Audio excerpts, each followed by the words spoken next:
무시하고 영으로 하면은 우리가 육체가 있는데 어떻게 육체를 이 육의 걸 무시할 수가 있어요? 절대로 무시할 수가 없는 겁니다. 영과 육이 있기 때문에 우리 영의 사람은 영의 양식을 먹고 육이 있기 때문에 육의 양식을 먹는 거잖아요. 그리고 전쟁도 다 두 가지로 있는 거예요. 육적 전쟁이 있는가 하면 영적 전쟁이 있습니다. 우리는 영적 전투를 먼저 치르는 거죠. 내 안에서 말씀으로. 그래서 영적 전쟁에서 날마다 승리해야 이 육의 전쟁의 피해를 안 받는다 그거예요. 육의 전쟁이 역사적으로 얼마나 많이 있었습니까? 실제로 우리나라에도. 그 다음에 지금 중동 지역에서 빈번한 전쟁, 실제로 전쟁이 있다는 거예요. 이거는 이런 전쟁이 있고 육적인 전쟁, 재앙의 날에 그런 피해를 받지 말고 받지 말라는 거예요. 근데 먼저는 내가 말씀을 통해서 영적으로 내 안에 이런 거 안 받을 사람으로 무장이 되고 나와야 그게 피해가 없고, 이런 말씀이 나왔을 때 이걸 무시하고 준비하지 않으면 이런 환란의 때 환란에 빠지고 재앙의 날에 재앙으로 엎드러진다 그거예요. 그래서 절대로 영 차원으로 우리가 넘어가서 먼저는 영적으로 내 안에 적용되는 게 먼저지만 영차원에서 육의 걸 다 무시하면 안 된다 그겁니다. 그래서 그걸 보고 지금 환란에 대한 것을 이어서 하는데, 그래서 이제 마지막 때 주님 오기 전에 여러 가지 환란이 있습니다. 그래서 우리가 7년 대환란, 7년 환란 얘기하죠. 그거는 주님이 오시기 전에 이제 전 3년 반, 후 3년 반, 공중 재림을 기준으로 해서 예수님 오시기 전 3년 반, 후 3년 반을 나눠서 합친 게 7년 환란이에요. 그래서 예수님의 재림 전에 있을 그 전 3년 만의 환란은 그래도 좀 약해요. 근데 예수님이 오시고 이제 수종 통치 시대가 시작되는 후 3년 만의 환란은 엄청난 전무후무한 환란이 옵니다. 그래서 다니엘서 12장 1절에서 마지막 때에 환란이 있는데 전에도 없던 전무후무한 환란이라고 그러잖아요. 이 환란의 때는 주님께서 감해주지 않으면 아무도 이거를 통과할 자가 없다 그랬습니다. 이런 환란이 온다는 거. 그래서 환란도 영적인 환란이 있고 육적인 환란이 있다고 그랬죠. 그래서 우리가 환란에 대해서 공부하는데, 이런 환란을 받지 않기 위해서 지금 말씀 무장하는 거예요. 이런 말씀을 알고 무장하고 준비된 자는 환란을 받지 않도록 해주겠다. 성경에서 다 약속이 있기 때문에. 하나님은 무자비하게 다 막 심판하고 쓸어버리고 하는 하나님이 아니에요. 항상 먼저 경고를 하고 다 알리고 피할 길을 주고 예비할 그 시간을 다 주는 겁니다. 노아 홍수 때도 다 시간을 주고 경고를 했잖아요. 다 마찬가지예요. 그리고 신약시대도 우리 예수님을 통해서 영혼 구원받는 역사도 2000년 동안 이렇게 주시잖아요. 그래 마지막 때도 재림주를 통해서 이런 환란이 오고 또 심판이 있다는 거, 심판의 때가 있지만 다 이렇게 먼저 경고의 메시지를 주고 준비할 기간을 주는 거예요. 회개할 시간을 주고. 오래 참으신다 그랬잖아요. 그렇지만 언제까지 끝까지 참는 건 아니에요. 마지막 결론이 반드시 있다고 합니다. 계시록은 바로 재림주를 통해서 결론 짓는 역사, 완성 짓는 역사예요. 그래서 우리가 이제 영적인 환란은 두 가지로 온다 그랬습니다. 이 마지막 때 주님 올 때가 되면 여호와 하나님의 말씀이 없는 환란. 그래서 말씀이 홍수처럼 쏟아지는 시대에 우리가 살고 있지만 정말 우리가 먹어야 될 생수 같은 말씀이 없다는 거. 다 이렇게 떨어진 별들이 나와서 쑥물을 내는 쑥물 시대가 되었기 때문에, 쑥물 바다로 이르기 때문에 비진리가 득세하고 성행한다고 합니다. 근데 이단들이 득세하고 성행하잖아요. 또 개신교 안에 수많은 거대 선지자들이 일어나서. 그래서 정말 생수 같은 진리의 말씀을 먹을 수 없는 환란의 때 다 찾아다니고 가라고 피곤해진다 그랬잖아요.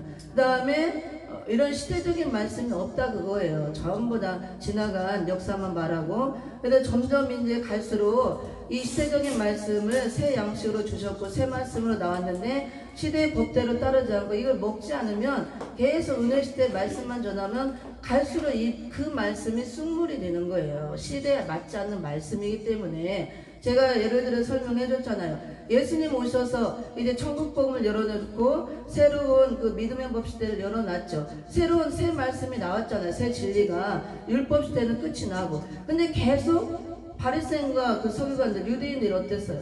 그걸 안 받아들이고 율법 고수하고 결국 예수님을 죽이고 배척하다 멸망을 당했잖아요. 그와 같은 겁니다. 그래서 예수님이 나오셔서 천국복음을 열어놓고 새 진리를 주셨는데, 그걸 안 받아들이고 거부하고 해서 율법 할례 율법을 지켜야 할례를 받아야 구원받는다.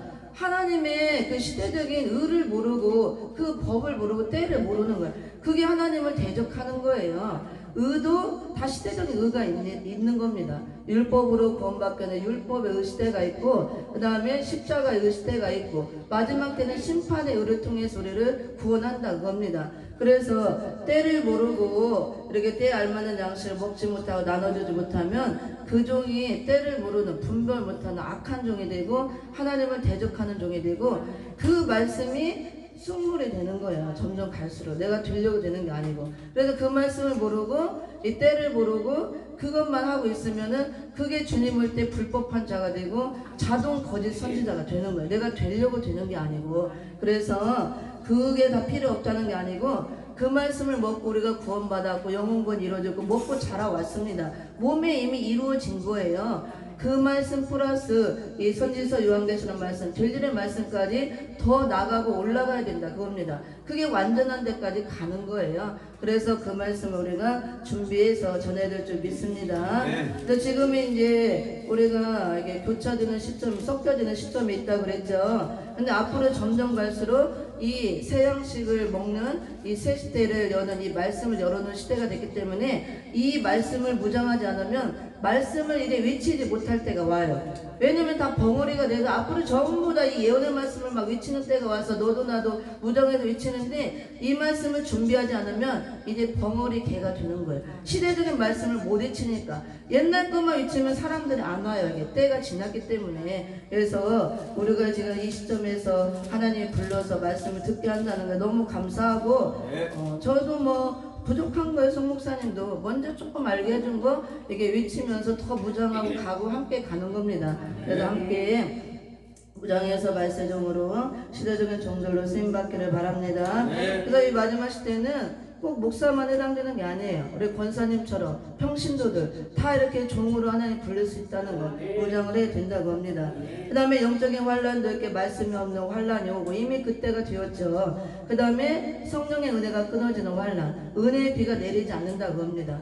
그래서 은혜 시대에 된 일의 말씀만 자꾸 전하면 거기는 이른비를 내려주기 때문에 이른비는 자꾸 거두는 거예요. 이제 시대가 끝났기 때문에, 씨 뿌리는 시대는 끝나고 추수하는 때가 됐기 때문에 추수를 하기 위해서 이 늦은 비를 자꾸 부어주는 겁니다. 그래서 늦은 비를 우리가 맞아야 사망하는데, 늦은 비는 언제 내리느냐? 이 시대적인 말씀, 선지서를 좋지만 요한계시록 말씀, 이 되리는 말씀을 전하는 곳에 늦은 비를 자꾸 내려준다고 합니다. 근데 막 천국복만 전하면 이른 비는 자꾸 거두기 때문에 은혜의 비가 안 내려요. 성령의 역사가. 그래서 예전처럼 그 역사가 안 일어나는 거예요. 은혜가 안 내리고. 이해가 되죠? 근데 아직 다 끝난 건 아니고, 우리가 환란 시대에 들어와 있으면서 은혜 시대 끝자락에 있기 때문에 조금 은혜는 있어요. 아직 빛은 좀 있다고 합니다. 그래서 빨리 우리가 이제 전환을 해야겠죠. 그 다음에 또 육적인 환란도 있는 겁니다.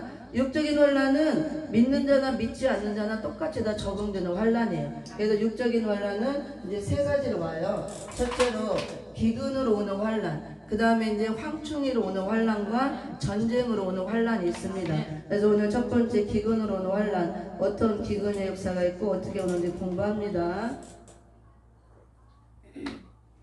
또 이거는 육적인 환란이라고 그랬어요. 분명히. 그러면 육적 기근을 말하는 거예요. 우리가 영적 기근은 말씀이 없는 기근이잖아. 이미 영적 기근도 와 있는 겁니다. 그래서 우리는 영적 기근을 당하지 않으려면은 이런 영의 말씀, 시대적인 말씀을 먹어야 기근을 안 당하고, 또 그 다음에 육적 기근은 실제로 먹을 양식, 육의 양식이 없어지는 기근이에요. 극심한 기근의 때가 오는데, 이걸 영적으로 기근이 왔을 때 영의 말씀을 먹고 우리가 영적 기근을 안 당하는 자들이 돼야 육적 기근도 면할 수가 있는 겁니다. 같이 오기 때문에. 그래서 이제 두 번째로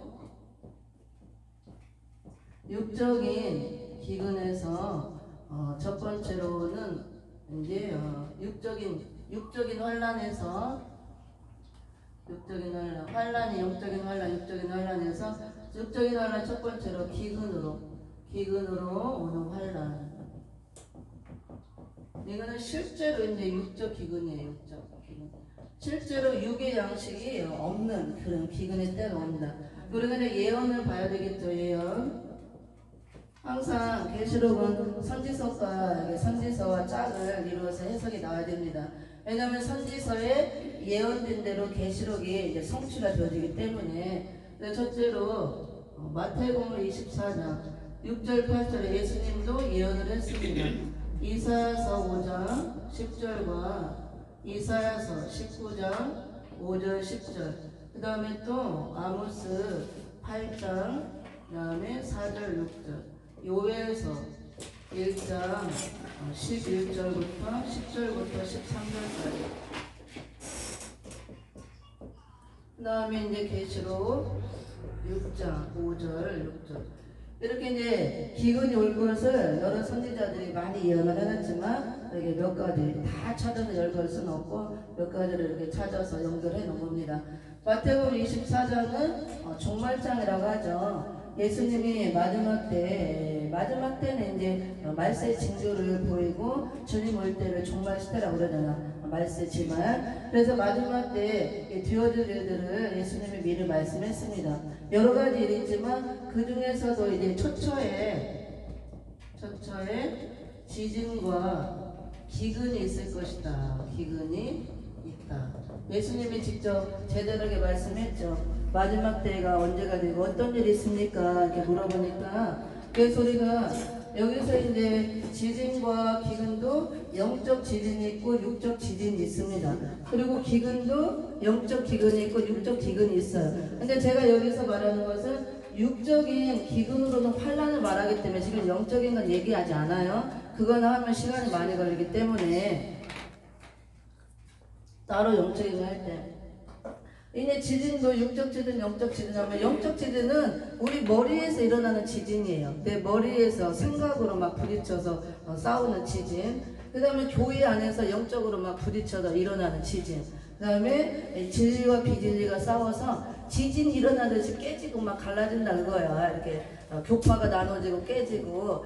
그게 이제 영적 지진이에요. 근데 실제 지진도 있잖아요. 실제 우리나라도 지진이 없는 안전한 국가라고 했는데 지금 지진 많이 일어나죠.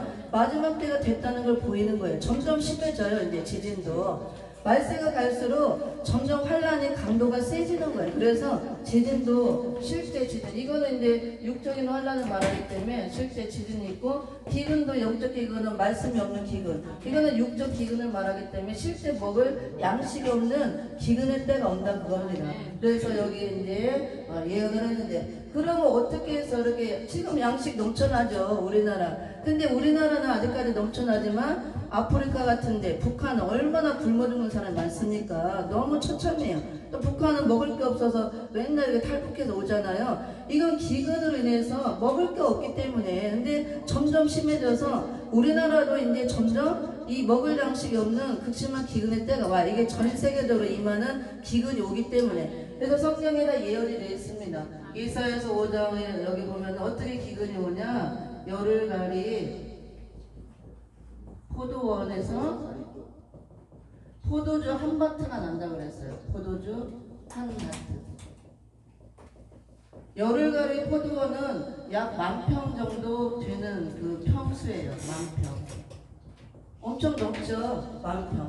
그러니까 이스라엘은 소가 두 마리가 한 쌍에 되어서 한 결이라고 그러잖아요. 두 마리 한 결이가 열흘 동안 갈 수 있는 넓은 포도원이다 그거예요. 열흘을. 그러니까 얼마나 넓어요. 약 10,000평 정도 되는 포도원에서 포도주 한 바트는 약 20kg.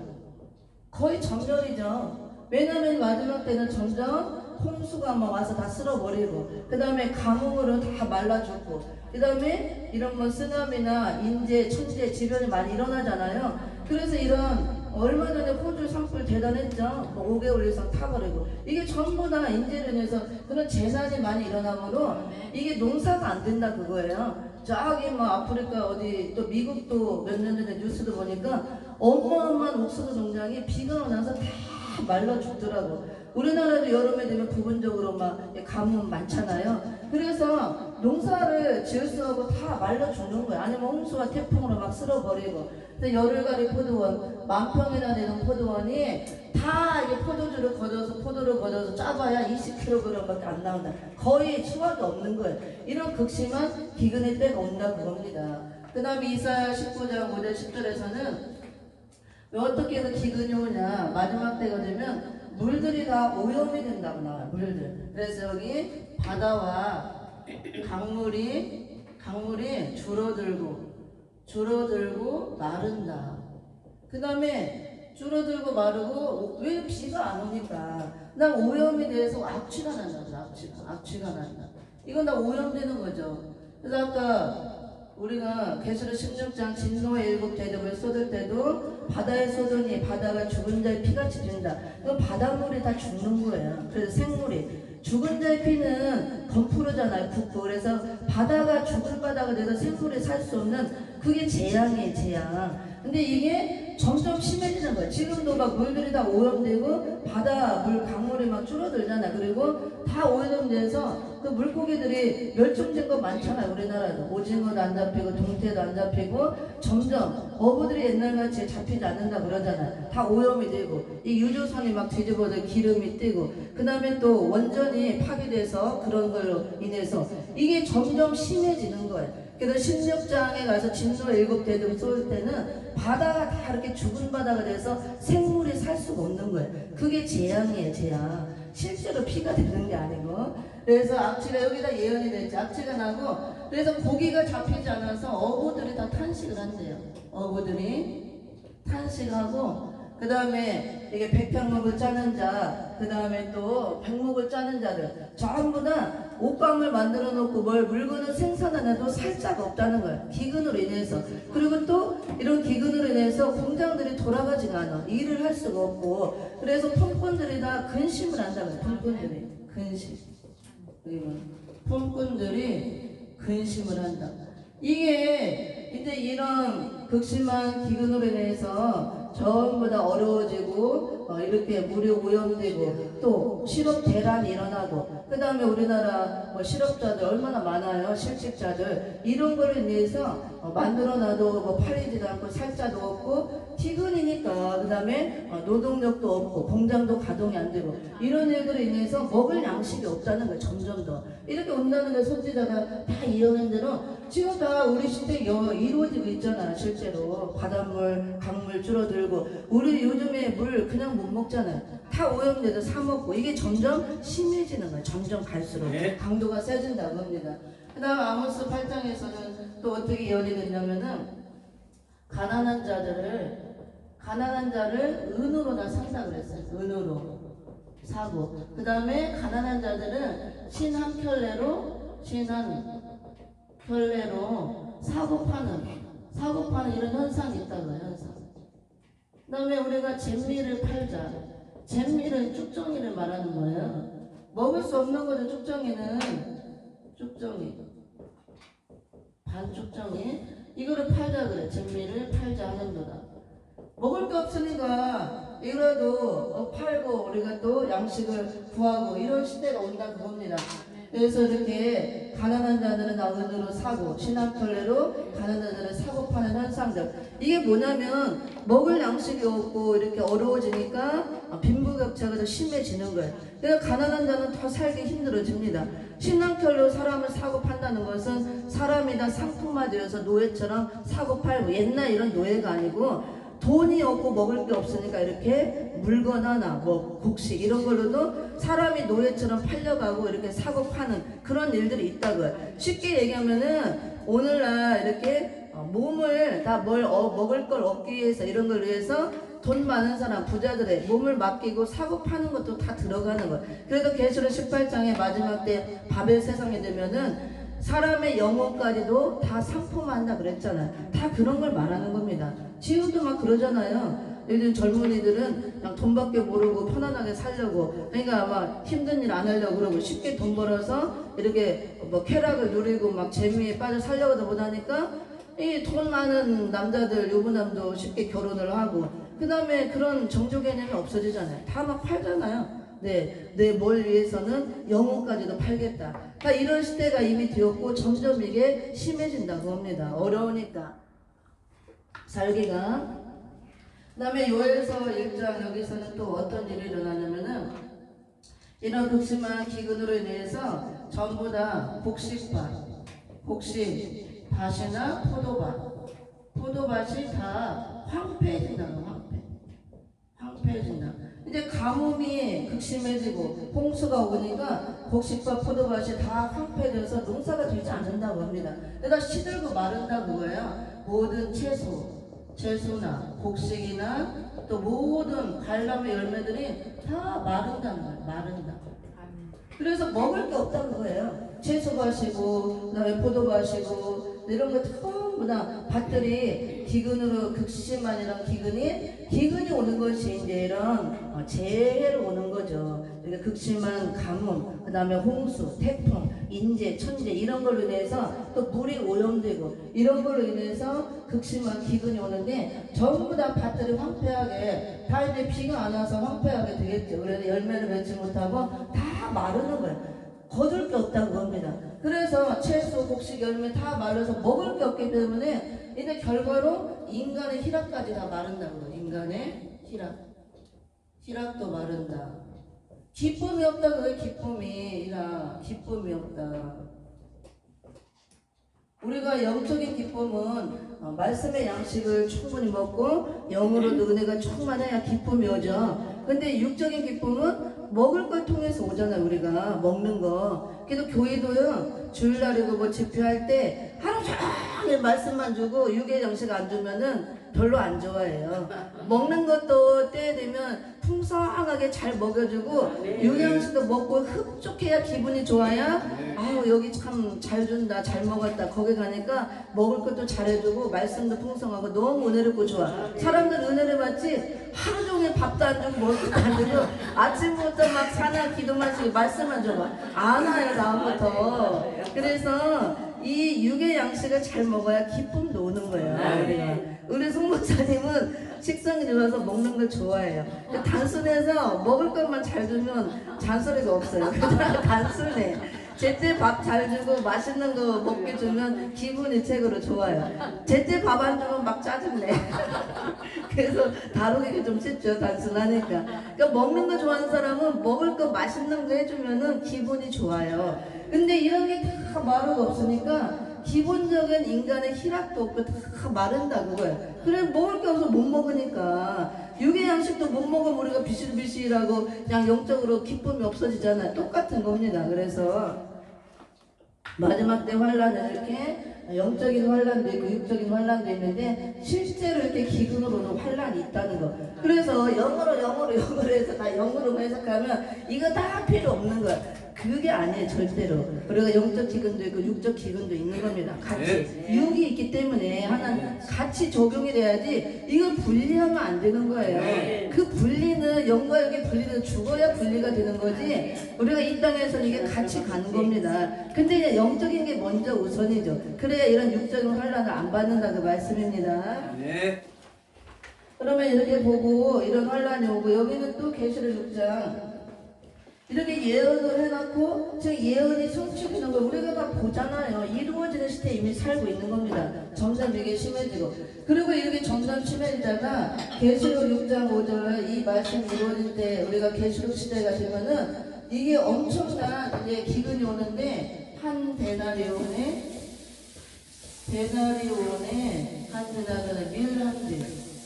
밀한데 볼이 섞여하는 극심한 경제 환란의 때가 와요. 한 데나리온은 마태복음 20장 1절 3절에 보면은 하루 노동자 품삯이에요. 노동자 품삯인데 오늘날 말하면 우리나라 노동자 일용직 그 품팔이 하는 사람들 매일매일 나가서 노동질 하는 사람 기본적으로 아무 기술이 없어도 한 7, 8만 원 받는다 그래요. 그냥 기본적으로 한 돈 10만 원 받는다 하면은 10만 원을 벌어봐야 밀 한 뒤 보리 속대밖에 못 사는 극심한 이 기근의 때가 온다고 합니다. 왜냐면 기근으로 인해서 이런 어떻게 태풍이나 또 이런 가뭄 이런 걸로 인해서 농사가 안 되니까 돈이 있어도 사지를 못하는 거예요. 그러니까 겨우 보리 이렇게 밀한지 보리 속대 사봐야 얼마나 먹겠어요. 며칠. 그래서 지금은 그래도 10만 원이면 20kg 한 2개는 사잖아요. 그럼 몇 달은 먹잖아요. 이렇게. 근데 이런 때가 아주 극심한 육적인 기근의 때가 온다고 합니다. 이게 전 세계도 일어나는 기근의 환란이에요. 그래서 이거를 경제 환란 시대라고 합니다. 경제 난제 시대, 경제 환란 시대. 이거는 극심한 앞으로 마지막 때 경제 환란의 때, 환란 시대, 경제 난제 시대. 이런 시대가 온다는 거예요. 우리나라 아직도 좀 살만하죠. 근데 우리나라도 없는 사람은 굉장히 힘들어요. 지금 엄청나게 이미 이런 게 오기 때문에 힘들어요. 또 주의 종들이 엄청 힘들잖아요. 요즘 경제적으로. 이런 뭐 큰 교회는 상관없지만 이게 개척교회, 뭐 지하교회 얼마나 힘들어요. 목사님들이 막 진짜 먹을 게 없는 목사도 있고 차비도 없는 목사도 있고 뭐 전기 끊어지고 가스도 이런 거 다 반사야. 저희도 그냥 맨날 그런 많이 겪고 하기 때문에 여기서 그러고 이게 경제 환란 시대, 난제 시대. 그래서 우리가 이런 이제 환란이 오기 때문에 이런 피해를 받으면 안 되죠. 그래서 앞으로 하나님께서는 영적인 환란도 있지만 육적으로는 환란도 있고, 그래서 육적으로 환란 중에 첫째로 극심한 기근으로 인해서 경제 환란 시대, 난제 환란 시대, 한배 나련의 미란제 보리 석대밖에 살 수 없는 이런 어려운 때가 온다는 거예요. 전 세계적으로. 이럴 때 이런 피해를 받지 않아야 되잖아요. 그러면 이제 어떻게 이런 피해를 안 받는가? 그 방법도 다 말해놓고 있어요. 계시록 6장 5절 6절에서는 한대련의 미란제 보리 석대하는 극심한 경제 환란 시대가 오지만 감람류와 포도주는 해치 말라 그랬잖아요. 그래서 감람류와 포도주가 실제로 저기 뭐 감람 기름이 올리브죠. 그 기름과 마시는 포도주를 말하는 게 아니고 영적 의미로 다 사람을 의미하는 겁니다. 감람류 같은 종, 포도주 같은 종이 되면은 이런 극심한 경제 환란 때 환란을 받지 않겠다 그 말씀이에요. 그럼 우리가 어떻게 해야 감람류가 포도주가 되나? 이런 것들을 이제 배우는 게 배워야 되고 배우는 게 우리가 준비를 하는 것이 되는 겁니다. 그래서 이런 환란의 때가 와도 엘리야가 3년만 동안 비 안 올 때 까마귀를 통해서도 다 떡과 물을 공급해주고 사렙대 과부 그런 극심한 가뭄 때 비 안 올 때 먹을 거 없어도 다 굶어 죽어갈 때 자식을 막 잡아먹고 하잖아요. 그런 시대에 다 살려주잖아요. 이게 가루 한 줌, 기름 한 방울 그 공개라 했을 때 하나님의 역사를 인해서 가루와 기름 마르지 않는 그렇게 하나님이 보호해 주신다고 합니다. 이런 환란의 때 우리는 피해받지 않도록 그런 피해를 받지 않기 위해서 우리가 이런 말씀을 보장하는데 한번 여기 이제 읽어보고 우리가 여기 이제 계시록 6장 5절 6절을 봅니다. 제가 한번 성경을 찾아서 읽어봅니다. 마태복음 24장 6절 8절입니다. 24장 7절만 읽어봅니다. 마지막 때 7절 같이 시작. 민족이 민족을 나라가 나라를 대적하여 일어나겠고 처처에 기근과 지진이 있으리니 예수님이 세상 끝날에 있을 징조를 말씀한 거죠. 근데 이런 여러 가지 일들이 있지만 많은 뭐 거짓 선지도 나오고 뭐 사람도 식어지고 미워하고 막 죽이고 이런 불법이 성행고 이런 일이 있지만 그 중에 또 이렇게 처처에 많은 기근과 지진이 있다. 이게 다 이제 영적 해석도 있지만 실제로 육적 지진과 기근도 있다는 거 그걸 말씀하는 겁니다. 여기 우리가 눈으로 볼 수가 있잖아. 실제로 일어나는 것들을. 그 다음에 이사야서를 봅니다. 이사야서 5장을 봅니다. 5장 10절. 이사야 5장 10절. 같이 시작. 열흘가리 포도원에 겨우 포도주 한 바트가 나겠고 한 호멜 지지는 간신히 한 에바가 나리라 하시도다. 아멘. 그래서 열흘가리 포도원에 겨우 포도주 한 바트 10,000평 정도나 되는 포도원이지만 전부 가뭄과 홍수 이런 걸로 인해서 수확이 없다 그거예요. 겨우 20kg 거의 수확이 없다 그겁니다. 이런 극심한 기근의 때가 온다는 거. 그 다음에 19장을 봅니다. 19장 이사야 또 19장 5절부터 10절에 이 마지막 때 기근이 올 것을 잘 말하고 있죠. 이런 걸로 인해서 기근이 온다 그럽니다. 이사야 19장 5절 10절 시작. 바닷물이 없어지겠고 강이 잦아서 마르겠고 강들에서는 악취가 나겠고 애굽 시냇물은 줄어들고 마르므로 달과 발이 시들겠으며 나일 가까운 곳 나일 언덕의 초장과 나일강 가까운 곡식밭이 다 말라서 나라 없어질 것이며 어부들은 탄식하며 무릇 나일강에 낚시를 던진 자는 슬퍼하며 물에 유물을 치는 자는 피곤할 것이며 세마포를 만드는 자와 백목을 짜는 자들이 수치를 당할 것이며 아멘. 마지막 때에 기근의 역사가 있을 것을 이렇게 이사야 선지자가 예언을 했습니다. 이게 영적 기근과 연결해서 영적 해석도 있지만 지금은 영적 기근을 내가 말하는 게 아니고 실제 육적 기근을 말하기 때문에 문자에 기록된 대로 실제 육적 기근도 온다는 거예요. 그래서 마지막 때가 되면 바닷물에 하나님이 기근이 온다고 그랬고 기근을 보낸다고 그랬잖아요. 바닷물과 강물이 다 마르고 이렇게 줄어든다 그거예요. 이게 오염이 돼서 지금 물들이 많이 줄어들고 다 오염이 됐죠. 악취가 나고 다 오염돼서 먹지 못하는 물. 그리고 전부 다 고기들도 이렇게 오염이 되어서 귀여운 고기들이 많이 나오잖아요. 그걸 사람이 먹으면 사람 뇌를 당하는 겁니다. 애굽 시냇물은 줄어들고 마름으로 달과 가리 시들겠으며 저렇게 쭉 나오고 어부들은 탄식하며 왜냐면 이제 고기를 잡지 못하니까 무릇 날강에 낚시를 던지는 자는 슬퍼하며 아무리 그물을 던지고 낚시를 해도 잡히지가 않는다 그거예요. 물들이 줄어들고 오염돼서 생물들이 살지를 못하기 때문에 이게 점점 심해지는 거죠. 그 다음에 물에 그물을 치는 자는 피곤할 것이며 그물을 던져봐야 잡히는 게 없으니까 피곤하다 그겁니다. 그래서 어부들이 탄식을 하고 실제로 뉴스를 가끔 보면 그 어부들이 진짜 탄식을 하더라고요. 우리나라도 옛날같이 다 물들이 오염되고 줄어들고 고기가 잡히지 않는데요. 그래서 탄식하고 힘들다 이렇게 얘기하는 걸 가끔 뉴스에서 봅니다. 말씀이 이루어지는 시대에 살고 있기 때문에 실제로 이루어지는 거예요.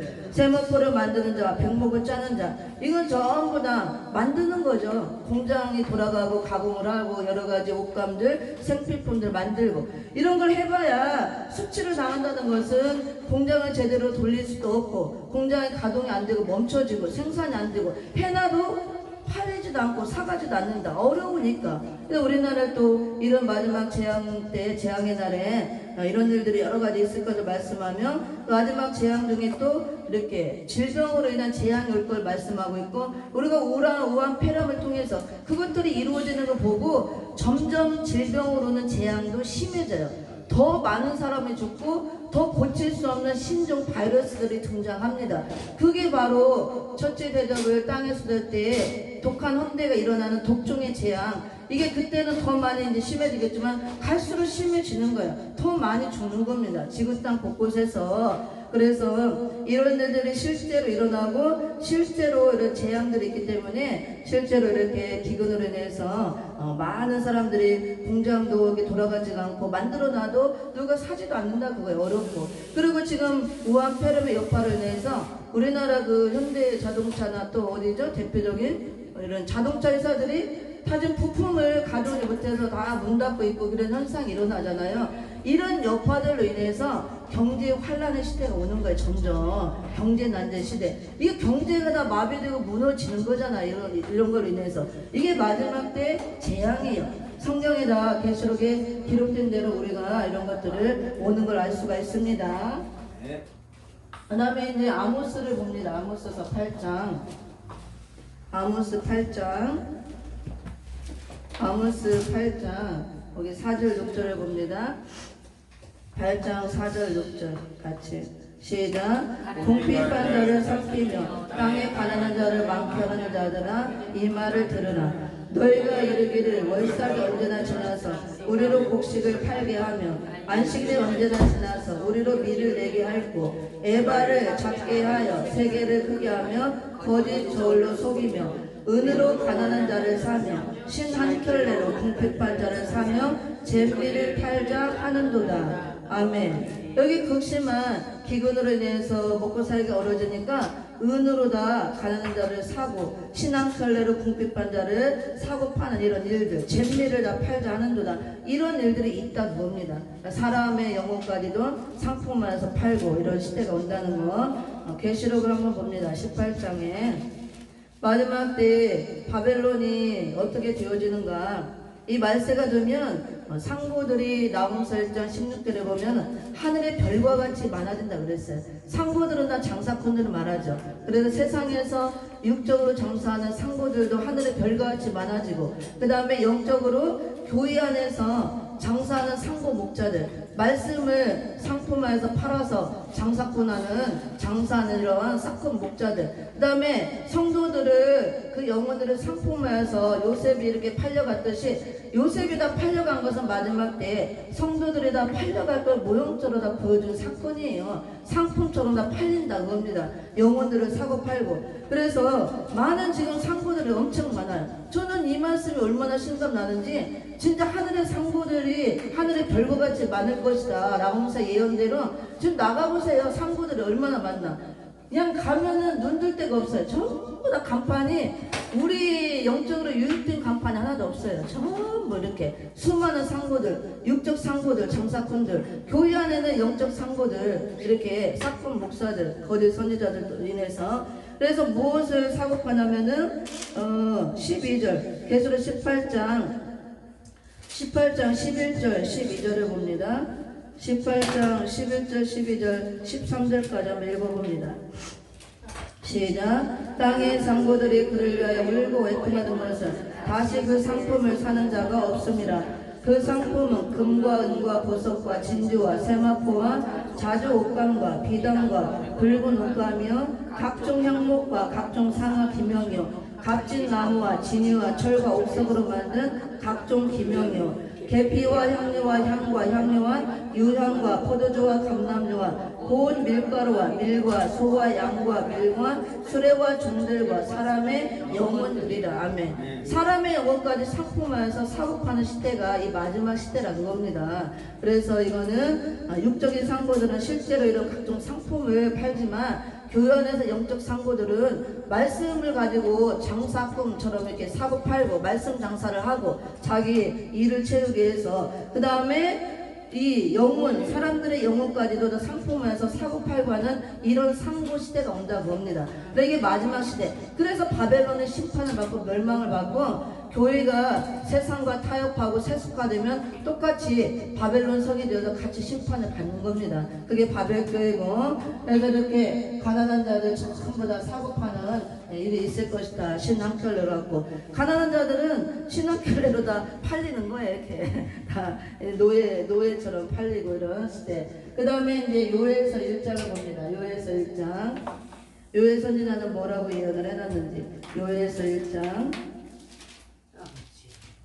요엘서 1장 10절부터 13절까지. 요엘서 1장 10절부터 13절까지 같이 읽어봅니다. 시작.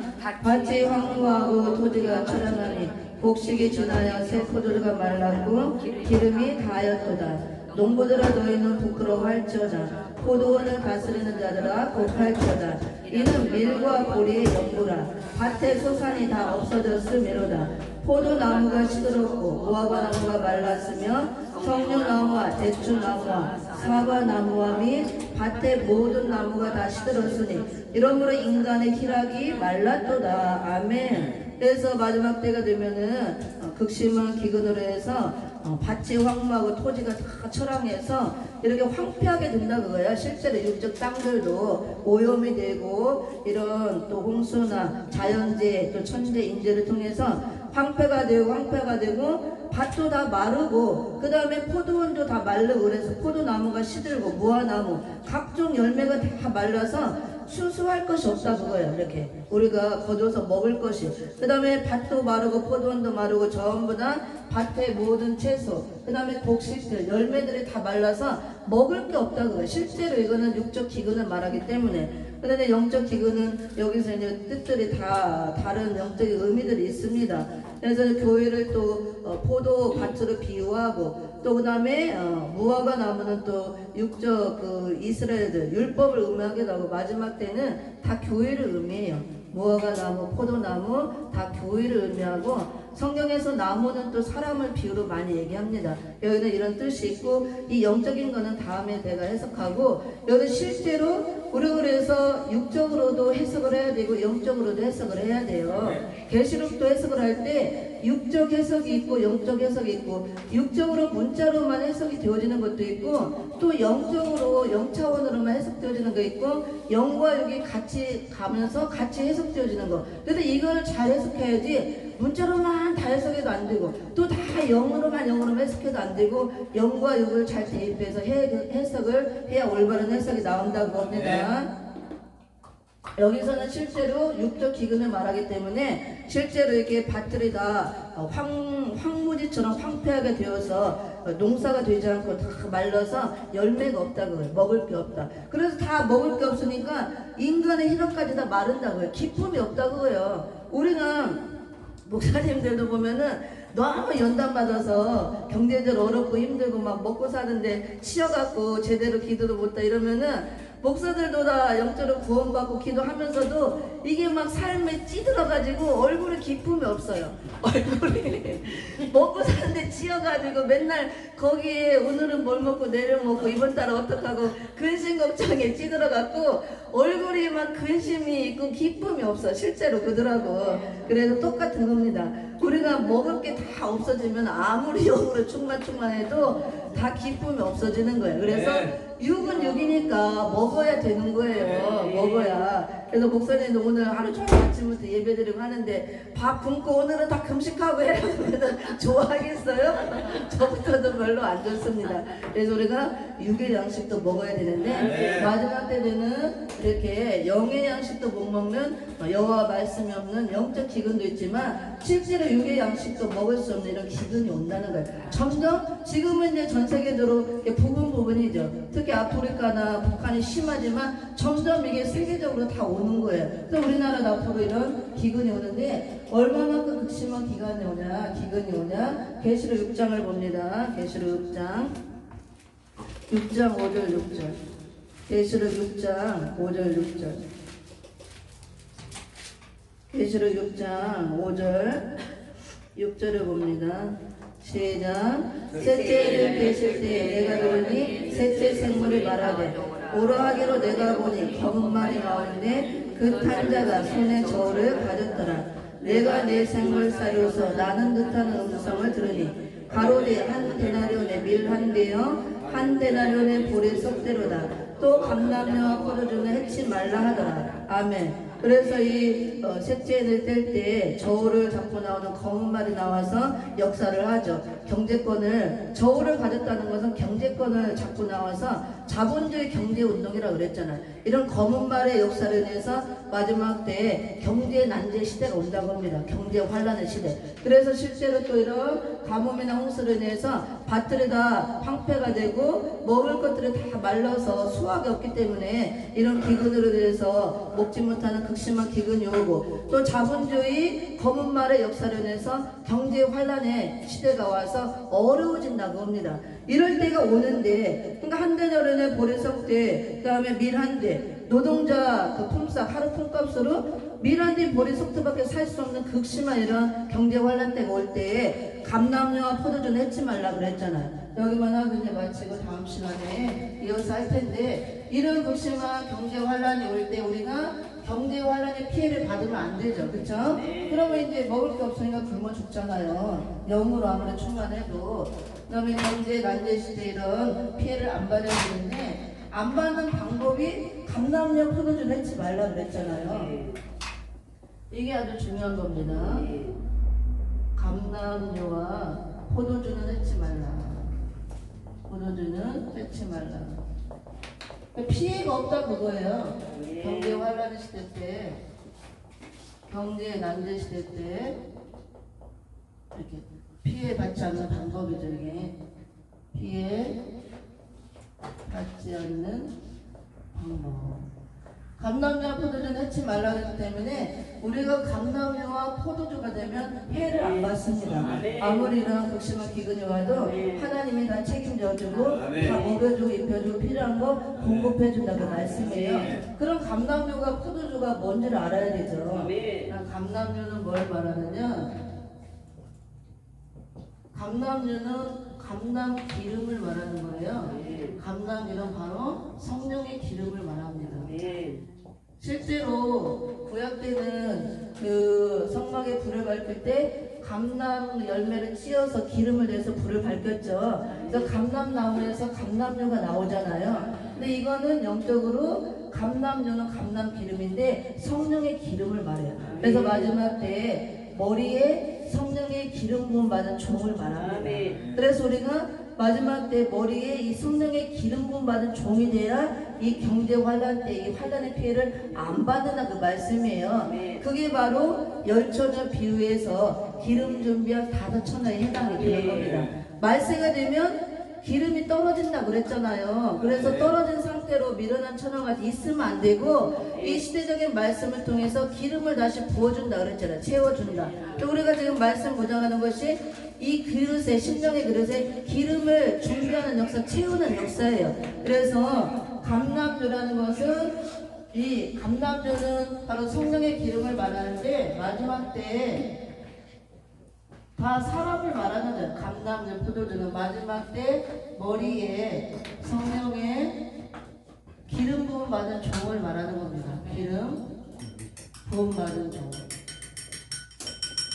근데 이거는 은혜 시대 때 마가다락방 역사를 통해서 처음 성령이 내려오고 우리에게 이름비를 내려주고 기름 부음의 역사가 2000년 동안 있었죠. 그걸 말하는 게 아니고 그거는 이제 주님 올 때가 되면 기름이 떨어져요. 그래서 기름 떨어져 간다 그랬잖아요. 그러니까 다시 준비를 해야 되는데 다시 준비하는 거 기름을 채우는 게 이 선지서 계시록 말씀 이 시대적인 말씀을 무장할 때 기름이 채워지고 하나님 다시 붓는 거예요. 그래서 마지막 때 감람주라는 것은 하나님의 종들을 말하고 근데 그 종들이 은혜 시대의 종이 아니고 이 마지막 때 시대적인 말씀을 통해서 다시 한번 머리에 성령의 기름 부음을 받고 나오는 기름 준비 종을 말합니다. 이해가 되죠? 그래서 기름 준비된 종. 그러면 이 기름은 감람 기름은 이런 말씀 복음 예언의 말씀을 통해서 내려주기 때문에 이 말씀을 부지런히 듣고 무장을 해야 이 기름이 준비가 되고 채워지는 거예요. 은혜 시대는 이 감람 기름을 붓는 역사가 아니기 때문에. 그 다음에 그러면 포도주는 뭐냐? 포도주는 우리가 성경에서 말씀을 의미하죠. 그 다음에 또 예수님의 피를 의미하는 겁니다. 예수님의 피. 포도주라는 것은 예수님의 피로 씻어서 성결된 종을 말하는 거예요. 성결된 종. 그 다음에 우리가 은혜 시대 역사 십자가의 은혜를 통해서 예수의 피로 씻어서 나왔잖아요. 그렇게 나온 종들이 마지막 때 먼저 예수님의 피로 깨끗이 씻어서 성결에 들어지고 이 다시 포도주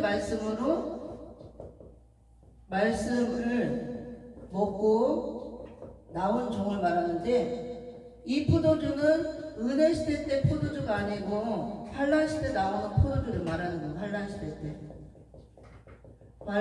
시대 때 나오는 포도주.